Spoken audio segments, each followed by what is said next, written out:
Papua, kembali saya Arham Ricin hadir hari ini di episode dengan tema Togel Marak Masyarakat PBD Resah, Akademisi Angkat Bicara. Hari ini saya sudah bersama dengan Dr. Benedictus Jombang, SH, MH, CLA, CPDC, MMF, CPLE, yang akrab juga disapa Bang Beni, praktisi hukum dan advokasi kebijakan publik di Provinsi Papua Barat Daya. Saat ini kami ada di salah satu tempat dan hari ini kita akan membahas soal maraknya togel di Provinsi Papua Barat Daya. Nah, selamat datang Bang Beni di podcast Sapa Papua. Salah satu podcast yang kami luncurkan beberapa bulan lalu di Tanah Papua untuk mengakomodir berbagai isu-isu menarik yang ada di 6 provinsi di Papua. Nah, Bang Beni, kita hari ini mau bicara soal togel yang marak sekali di Kabupaten Sorong, Kota Sorong, dan beberapa kabupaten lain di Papua Barat Daya. Nah, Abang selaku praktisi hukum itu melihat secara spesifik aturan hukum apa saja yang menjerat pelaku judi togel itu di Indonesia dan bagaimana implementasinya di wilayah hukum Papua Barat Daya dari perspektif Bang Beni sendiri. Silakan Bang. Baik, terima kasih.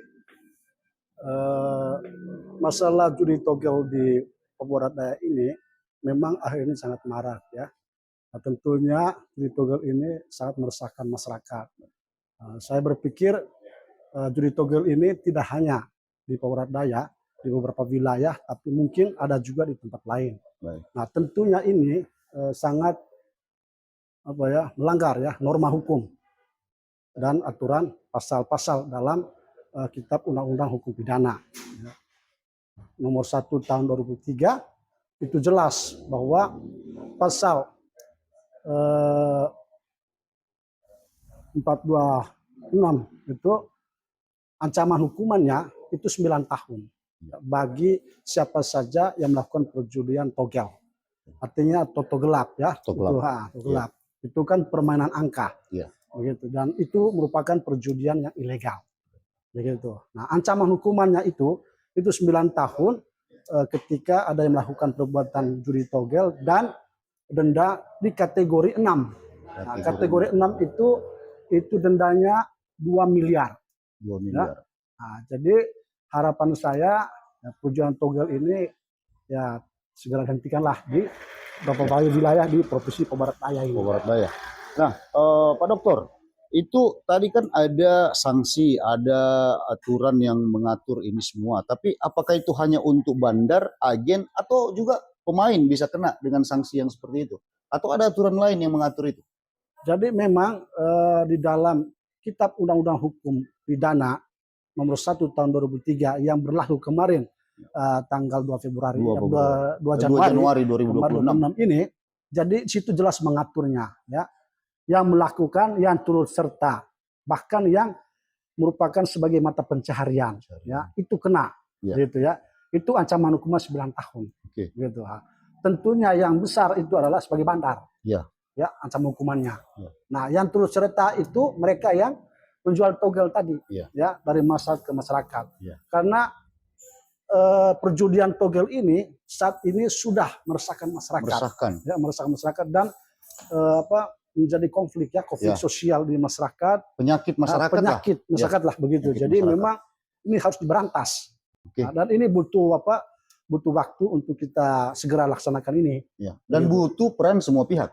Harus. Jadi yang berperan itu pertama itu dari pihak aparat penegak hukum, yaitu kepolisian.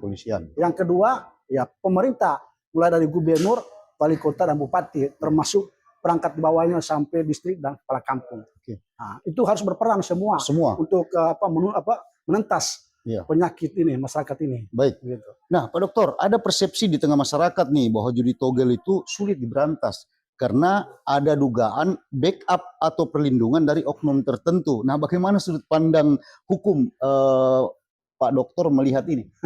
Justru itulah. Jadi di Indonesia saat ini memang sebetulnya tidak sulit ya kalau menurut saya ya.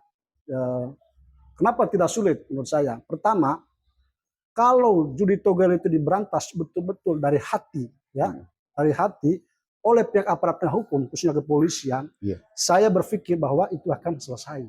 Gitu. Namun kenyataannya toh masih berjalan.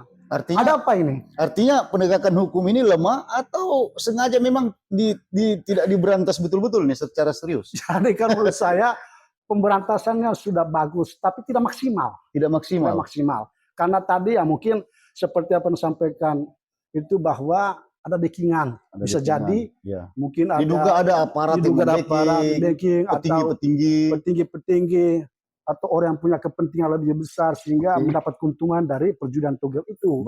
Namun mereka tidak menyadari bahwa apa yang mereka lakukan itu sangat merugikan masyarakat. Bukan hanya di Papua, tapi di seluruh Indonesia. Seluruh Indonesia. Begitu. Karena ini isu nasional sebenarnya ya. Nah, ini sambil contoh, Bang ya. Kami di NTT itu kan banyak petani. Gara-gara judi togel, orang bawa buku dan pena, bawa di pematang sawah. Di tengah-tengah sawah. Di tengah sawah. Gitu.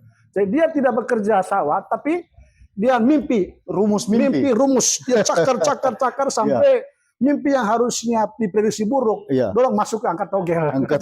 Sampai sebegitunya ya.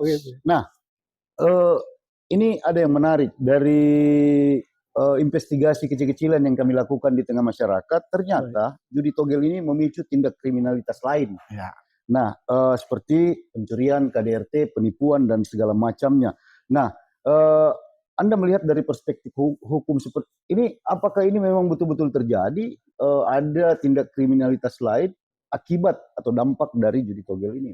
Jadi tentunya dampak yang terjadi akibat perjudian togel ini terjadi kekerasan, baik di dalam rumah tangga, itu antara suami dan istri, karena mungkin uang tadi untuk beli sayur dipakai untuk beli pasang togel, beli angka-angka, begitu. Terus anak juga kurang perhatian, terus tidak cari pekerjaan yang betul-betul untuk menghidupi keluarga, hanya berharap dari judi, dan tidak ada judi itu jadi orang sukses, Pak. Nggak ada. Itu hanya menjual mimpi saja. Hanya jual mimpi saja, dan itu bermimpi saja. Terus berikut dampak dari perjudian togel itu banyak masyarakat yang apa? Mungkin ada kasus pencurian, begal, terus penipuan, segala macam jenis lah. Karena tadi bagaimana cara dia untuk beli togel?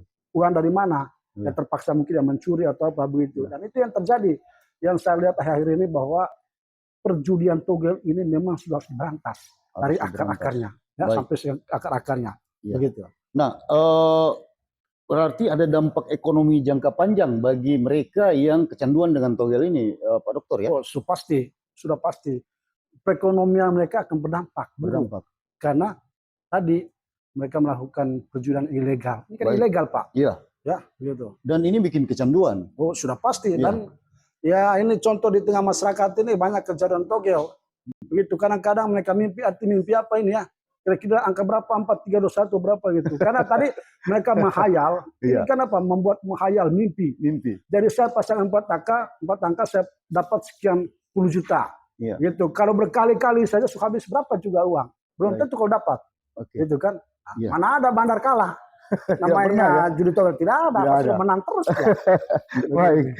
Nah, kalau menurut Pak Dr. Bedi nih, selain tindakan represif, penangkapan yang dilakukan aparat penegak hukum dalam hal ini kepolisian, langkah preventif apa yang bisa dilakukan pemerintah daerah dan tokoh masyarakat dari sisi edukasi hukum? Baik. Jadi disinilah ya kita sebagai masyarakat juga merasa terpanggil. Khususnya pemerintah juga mereka harus ada edukasi ya terhadap masyarakat.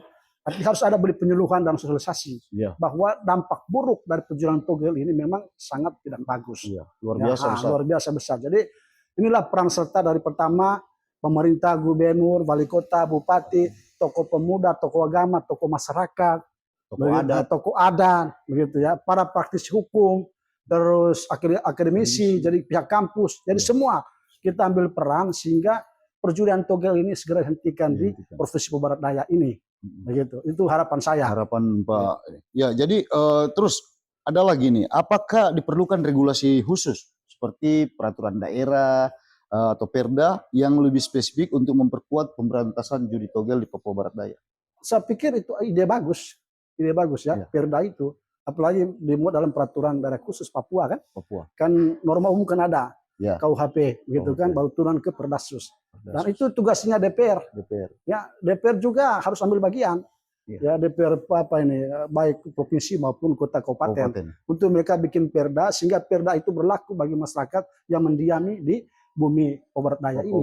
Dan mereka harus patuh dan taat itu, begitu. Pak Dokter mau mendorong itu, meminta pihak anggota legislatif untuk membuat perda secepat mungkin dalam rangka penuntasan persoalan ini. Saya berharap demikian.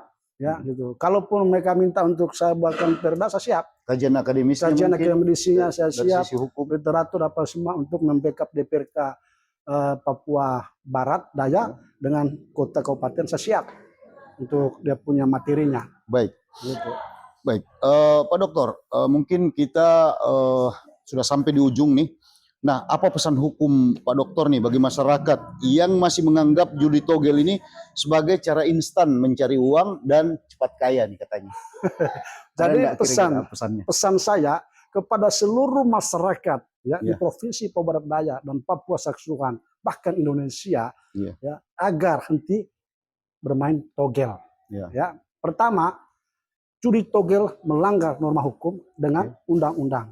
Ya, tadi saya jelaskan melanggar pasal 426 ya terkait perjudian. Ya itu Jadi di situ jelas bahwa ancaman hukuman adalah 9 tahun atau denda dengan kategori 6. Gitu. Oleh karena itu harapan saya sebagai praktisi hukum, saya minta pada warga masyarakat untuk hentikan perjudian togel itu karena nggak ada manfaatnya. Gitu. Biar Anda mimpi sebesar langit untuk mendapatkan hasilnya, itu tidak akan. Nah, Tuhan juga tidak memberikan gampang-gampang kepada manusia, tapi harus bekerja. Karena apa? Mudaratnya lebih besar rusaknya daripada kebaikannya. Lebih banyak keburukannya. Dan sudah banyak pengalaman yang terjadi di Papua Barat Daya ini. Akibat togel, berantakan keluarga, pukul istri anak, kekerasan rumah tangga, banyak pencurian, mungkin bisa jadi begal, apa segala macam. Nah, jadi mari semua komponen elemen stakeholder bergandengan tangan, kita sama-sama ayo berantas perjudian togel ilegal ini. Baik, terima kasih Pak Dr. Benedictus Jombang yang telah hadir di podcast Sapa Papua di edisi ini, dan semoga apa yang beliau sampaikan ini bisa bermanfaat dan bisa jadi salah satu acuan bagi para penegak hukum dan pengambil kebijakan di Provinsi Papua Barat Daya dalam hal pemberantasan judi togel ini, khususnya judi togel online. Ada yang mau ditambahkan? Saya mau tambah sedikit. Pertama, peran yang paling besar adalah kepolisian Republik Indonesia, terutama Polda, terus Polresta dengan Polres di Papua Barat Daya ini. Jadi mereka berperan, berperan karena mereka dalam undang-undang kan sangat diberi kewenangan besar penuh untuk melakukan pemberantasan ini. Nah, gitu. Jadi saya harap Kapolda, Kapolresta, terus Kapolres di beberapa wilayah di barat ini harus diambil tindakan tegas begitu, supaya perjudian togel bisa dihentikan. Karena ini berlarut-larut, Pak. Ini sudah cukup lama, dan saya minta tangkap bandarnya. Gitu. Baik. Apakah dia di sini, di Jakarta atau di Surabaya atau di mana, tangkap dia. Sehingga Pak, begitu dia diberikan tangkap, nahan atau apa, yang di bawah tidak akan berani, Pak. Pasti. Gitu, dan stop backing-backingan itu, tidak ada zaman backingan itu. Ini negara hukum, Pak, ya. Jadi semua harus taat dan patuh terhadap hukum. Gitu. Baik. Terima kasih Bang Beni atas kehadirannya di Sapa Papua edisi kali ini. Stop jual mimpi.